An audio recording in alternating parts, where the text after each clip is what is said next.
नमस्कार दोस्तों। आज की कहानी है ग्रामीणा। सुभद्रा कुमारी चौहान जी द्वारा लिखित। पंडित रामधन तिवारी को परमात्मा ने बहुत धन संपत्ति दी थी, किंतु संतान के बिना उनका घर सूना था। धन धान से भरा पूरा घर उन्हें जंगल की तरह जान पड़ता। संतान की लालसा में उन्होंने न जाने कितने जप तप एवं विधान करवाए और अंत में उनकी ढलती उम्र में पुत्र तो नहीं किंतु एक पुत्री का जन्म अवश्य हुआ। तिवारी जी ने खूब खुले हाथ से खर्च किया। सारे गांव में प्रीति भोज दिया गया। महीनों भर घर में ढोलक ठनकती रही। कन्या ही सही, पर इसके जन्म से तिवारी के निसंतान होने का कलंक धुल गया। कन्या का रंग गोरा चिट्टा, आंखें बड़ी बड़ी, चौड़ा माथा और सुंदर सी नासिका थी। उसका नाम रखा गया सोना। सोना का लालन पालन बड़े लाड़ प्यार से होने लगा।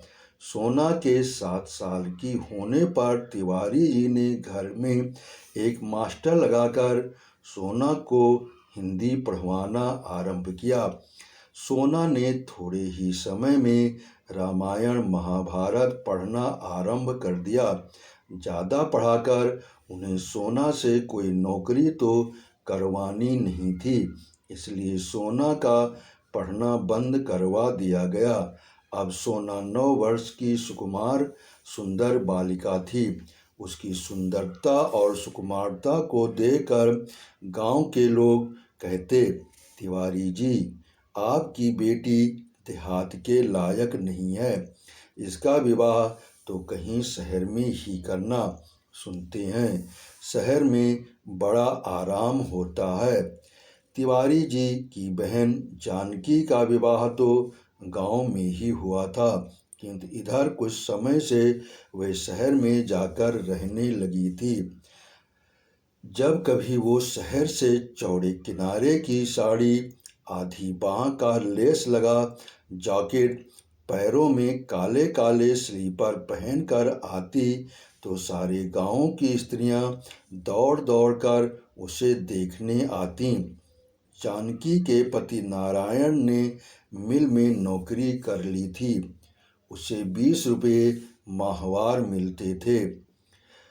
अब वह देहाती न था, 16 आने का शहरी बाबू बन गया था। जब कभी गांव में जाता, कान में इत्र का फाहा जरूर रखता। गांव वालों को अपने जीवन से शहर का जीवन ही सुखमय और शांतिदायक मालूम होता। इन सब बातों को देखकर और सोना की सुकुमारता को देखते हुए सोना की माँ नंदो ने निश्चय कर लिया था कि मैं अपनी सोना का विवाह शहर में ही करूँगी।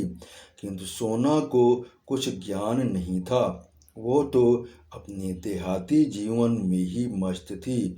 वह दिन भर स्वच्छंद फिरा करती। कभी कभी वो समय पर खाना खाने आ जाती और कभी कभी खेल में खाना भी भूल जाती।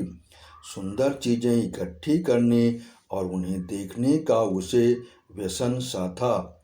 गांव में उसे अपने जोड़ की कोई लड़की न मिलती, इसीलिए किसी लड़की से उसका अधिक मेलजोल न था। नंदो को सोना की स्वच्छंद प्रियता पसंद न थी, किंतु वह सोना को दबा भी न सकती थीं।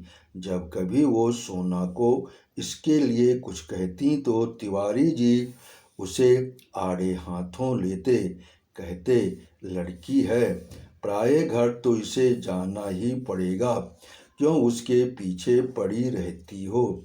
जितने दिन हैं खेल लेने दो, तुम्हारे घर जन्म भर थोड़े बनी रहेगी।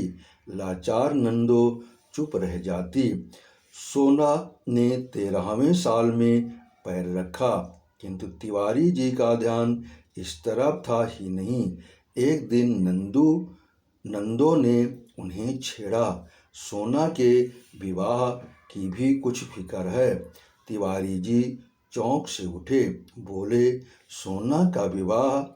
अभी वो है ही कै साल की, किंतु ये कितने दिन चल सकता था? लड़की का विवाह तो करना ही पड़ता है।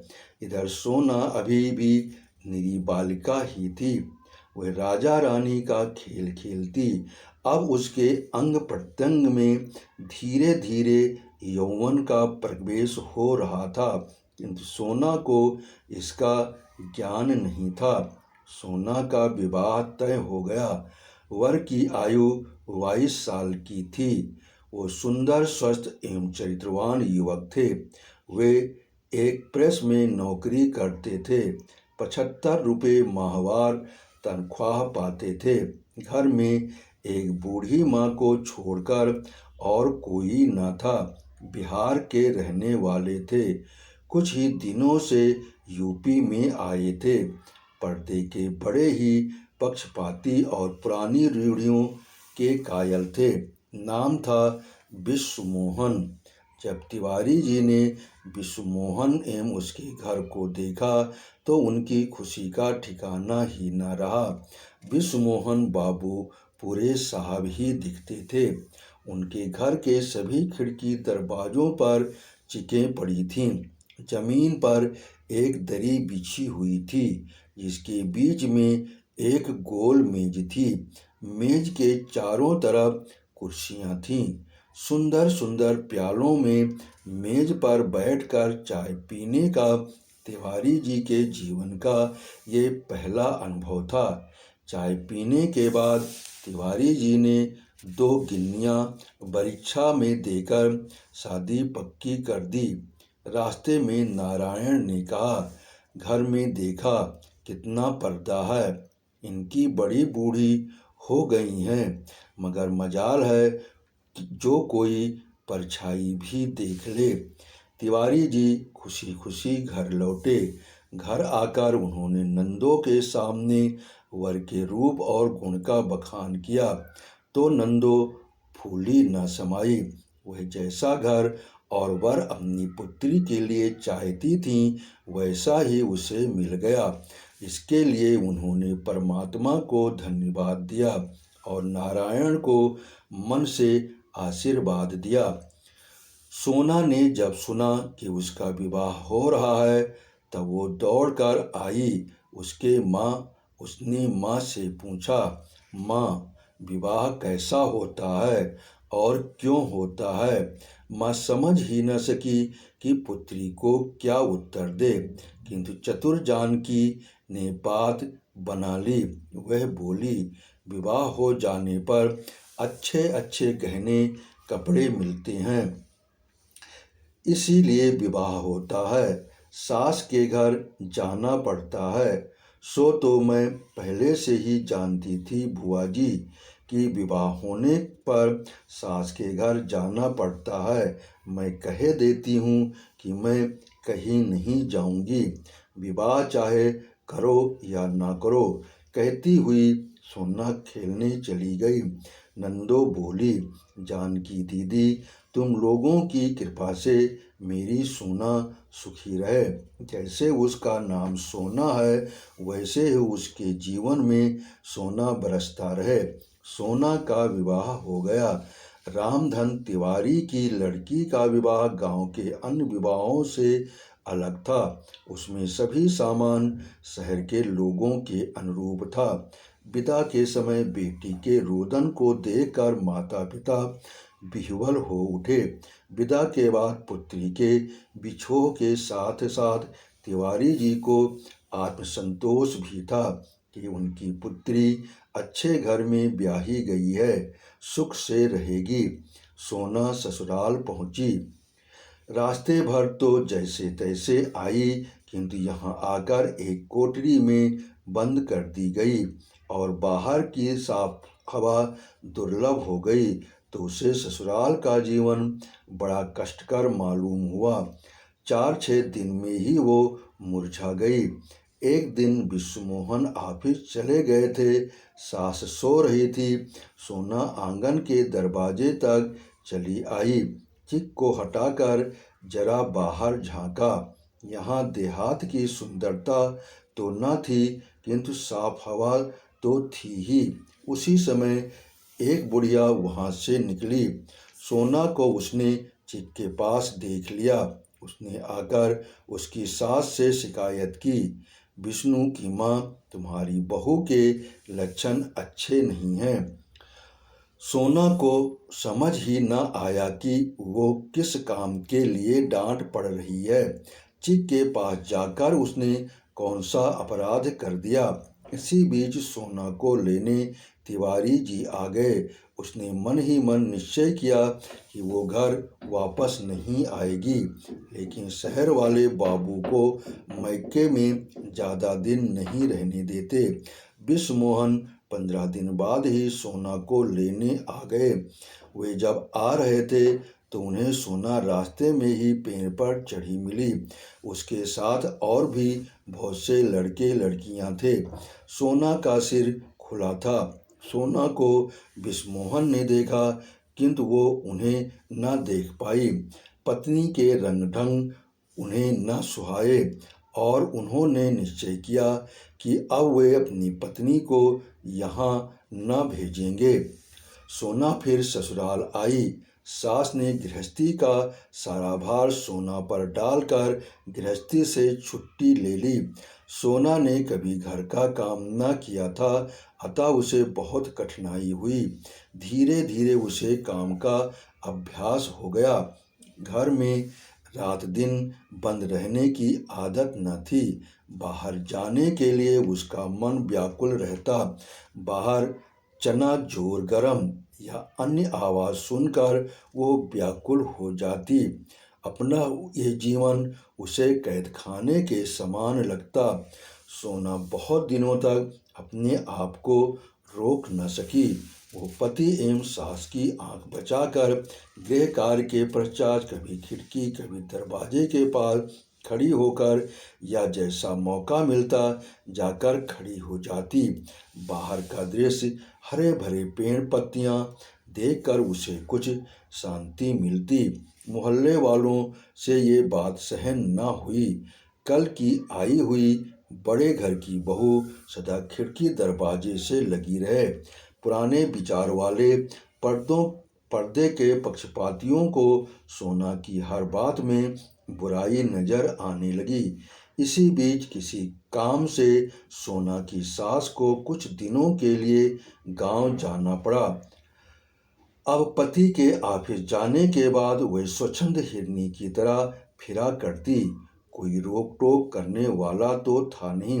कभी कभी वो चिक से बाहर भी चली जाया करती। आसपास की कई औरतों से उसकी जान पहचान भी हो गई। वे लोग सोना के घर आने जाने लगीं। वे लोग जो सोना से घुल मिलकर घंटों बातें किया करते थे, बाहर जाकर उसके विषय में न जाने क्या क्या कहते। धीरे धीरे इन बातों की चर्चा विश्वमोहन के कानों में भी जा पहुंची। उन्होंने गांव से अपनी माँ को बुला भेजा। साथ ही सोना को भी समझा दिया कि वो संभल कर रहे। सास के आने पर सोना पर फिर पहरा बैठ गया। सोना का मन जरा सा मौका पाते ही साफ हवा के लिए मचल उठता और वह अपने को न रोक पाती। सख्त पर्दे में रह पाना उसके लिए कठिन हो गया। एक दिन विश्वमोहन को शहर से बाहर किसी काम से जाना पड़ा। सास खाना खाने के बाद लेट गईं। सोना ने गृहस्थी का काम समाप्त करने के बाद कपड़े बदले और एक पुस्तक पढ़ने बैठ गई। पुस्तक कई बार पढ़ी हुई थी, इसलिए उसका मन उस पुस्तक में नहीं लग रहा था। उसी समय ठेले वाला ने आवाज़ दी, हर माल मिलेगा 2 पैसा। किताब फेंक कर सोना दरवाजे की तरफ दौड़ी।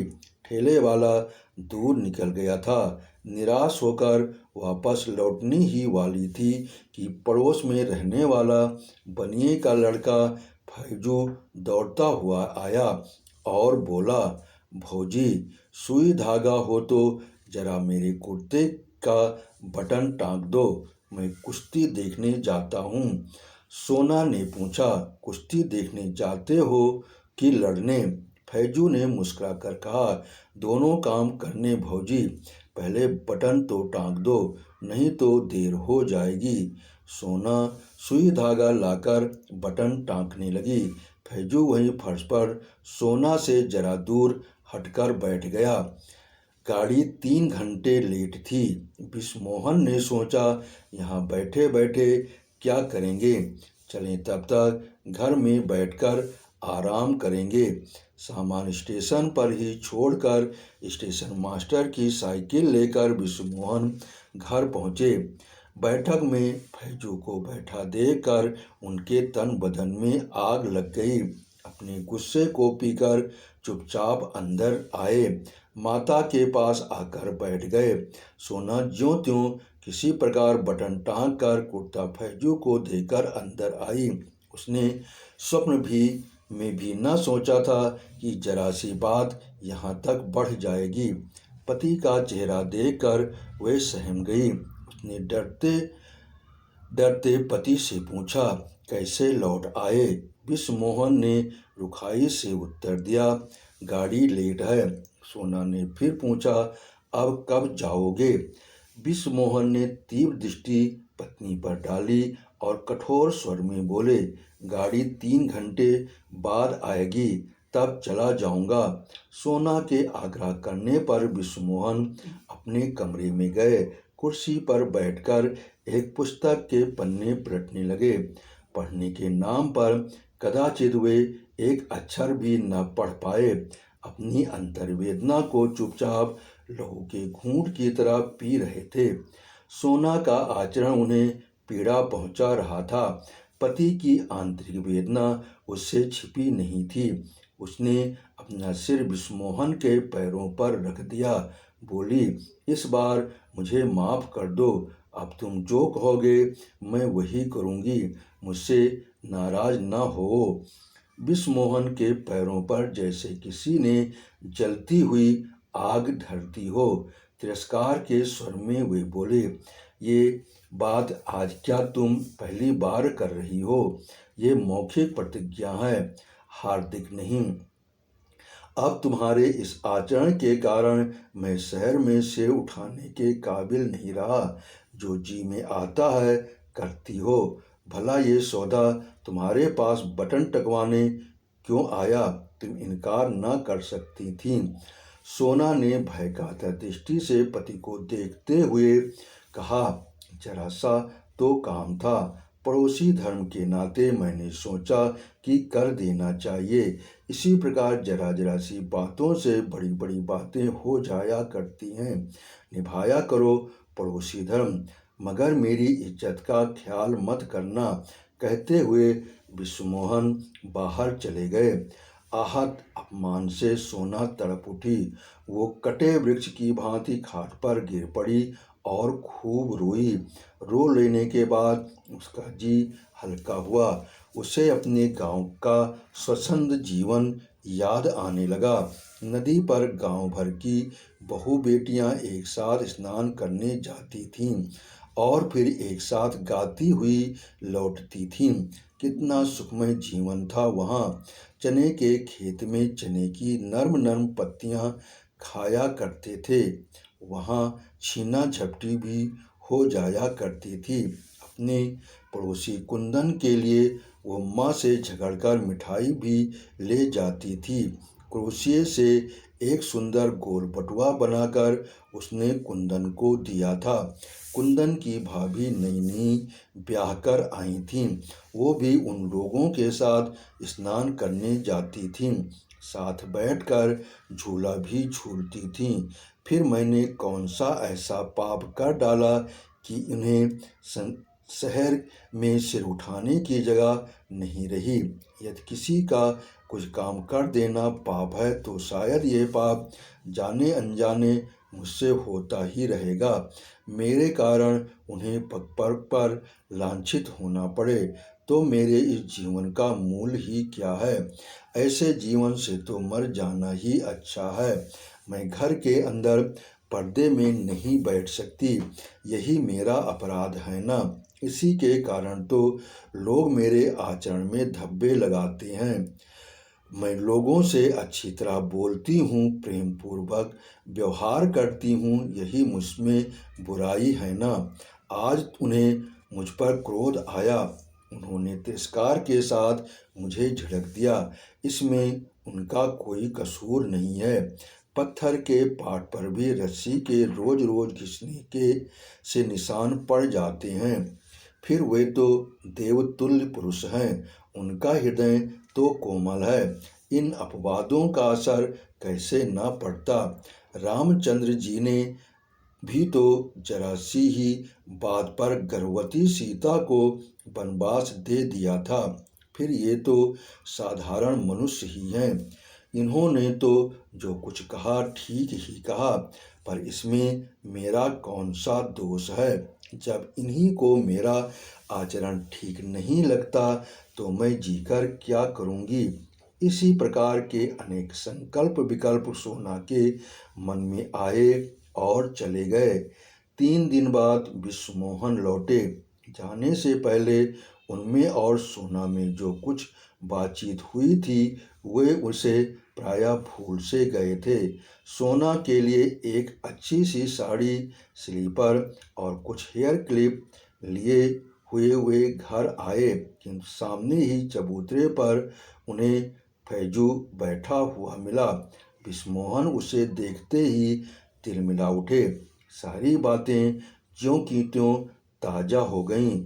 चेहरा फिर गंभीर हो गया। घर आकर वे सोना से एक बात भी न कर पाए।